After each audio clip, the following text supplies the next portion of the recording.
Good morning सभी को। आज हम लोग सीखेंगे 3 डिजिट नंबर का square trick. Square trick for 3 digit numbers. Same procedure पे हम कितनी भी डिजिट का नंबर होंगे उनका स्क्वायर निकाल सकते हैं। ये मैं बताऊंगा आगे के वीडियोस में भी हो सकता है आज ही बताया जाए, इसी में थोड़ा बता दिया जाएगा। सेम प्रोसीजर वही रहता है, जैसे 2 डिजिट का स्क्वायर निकालेंगे, 3 डिजिट का, वैसे 4 5 6 जितने भी होगा। बस हम इस वे में कैलकुलेट करते हैं कि कैलकुलेशन थोड़ा ईजी वे में हो जाए। तो अब जैसे एक नंबर ले लिया हमने, कितना 112, इसका स्क्वायर ले लिया, तो हम पहले वाले को ए मान लिया, यानी अकेला वन ए है और ये दोनों का कॉम्बिनेशन क्या है, बी। अब बी में जितने डिजिट हैं उतना ही डिजिट हमें यहाँ लिखना पड़ता है। जैसे बी में 2 डिजिट है तो 2 ही डिजिट लिखेंगे।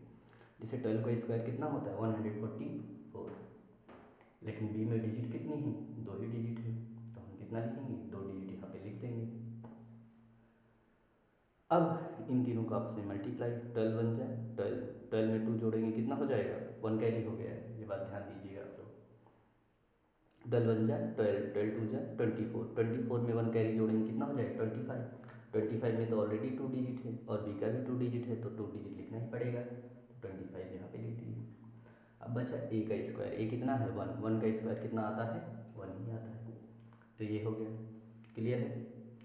अब ऐसे एक नंबर और ले लेते हैं, जैसे 523 ले लेते हैं, इसका स्क्वायर निकालना है। सेम प्रोसीजर, इसको ए इसको बी मानेंगे, तो 23 का स्क्वायर कितना आता है 529 निकाल चुके हैं आप 2 डिजिट के नंबर में। 529 में कितने डिजिट हैं, 3 डिजिट है, लेकिन बी का डिजिट कितना है यहाँ पे, 2 ही डिजिट है, तो हम कितना लिखेंगे, 2 डिजिट यहाँ पे लिख दिए और 5 क्या हो गया, कैरी हो गया।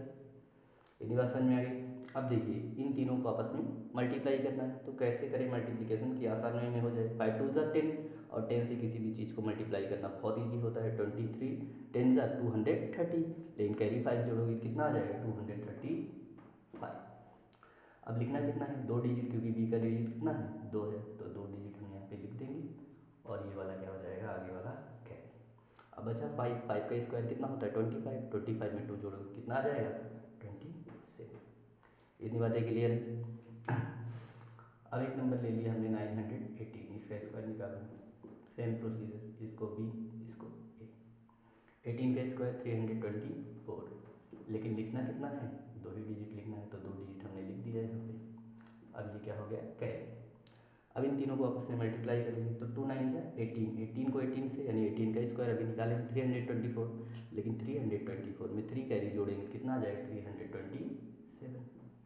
अब बी का डिजिट के हिसाब से लिखो, यहाँ पे 2 डिजिट है तो 2 डिजिट लिख दिया, 3 क्या हो गया, कैरी हो गया। अब 9 का स्क्वायर कितना होता है 81, 81 में 3 जोड़ देंगे कितना हो जाएगा 84। ये बातें क्लियर हो गई।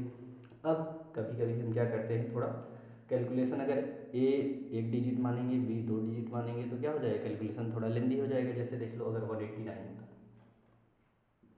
189 का स्क्वायर निकालना होता, अब 89 का स्क्वायर निकालोगे तो थोड़ा लेंदी आएगा, तो हम क्या करेंगे, ए को 2 डिजिट मान लेंगे और बी को 1 डिजिट मानेंगे। अब करके देखते हैं, ऐसे ही जितने भी क्वेश्चन आएंगे आप कैलकुलेटिव ना हो इसलिए एडजस्ट कर लेंगे। ए को 2 डिजिट का मानना है या बी को 2 डिजिट का मानना है, ये अपने हिसाब से आप लोग एडजस्ट कर लोगे। चलो 9 का स्क्वायर 81, 2 डिजिट आ गया, लेकिन बी का डिजिट कितना है, 1 ही है, तो हम क्या लिखेंगे, एक ही नंबर लिखेंगे और ये 8 क्या हो जाएगा, कैरी हो जाएगा। क्लियर। अब इन तीनों को आपस में मल्टीप्लाई करना है, 2 9 जा 18, 18 को 18 से मल्टीप्लाई, यानी 18 का स्क्वायर 324, 324 में 8 जोड़ोगे तो कितना हो जाएगा 330। लिखना कितना है, बी का डिजिट कितना है 1, तो एक ही नंबर लिखेंगे यहाँ, बाकी ये दोनों क्या हो जाएंगे, कैरी हो जाएंगे। इतनी बात समझ में आ गई। अब ए का स्क्वायर यानी 18 का स्क्वायर, 18 का स्क्वायर होता है 324, 324 में ये 33 कैरी जोड़ोगे तो कैसे जोड़ोगे, 4 3 7, 3 2 5 और 3 बच गया, तो ये इसका स्क्वायर हो जाएगा। है ना इजी वे में। Okay, thank you.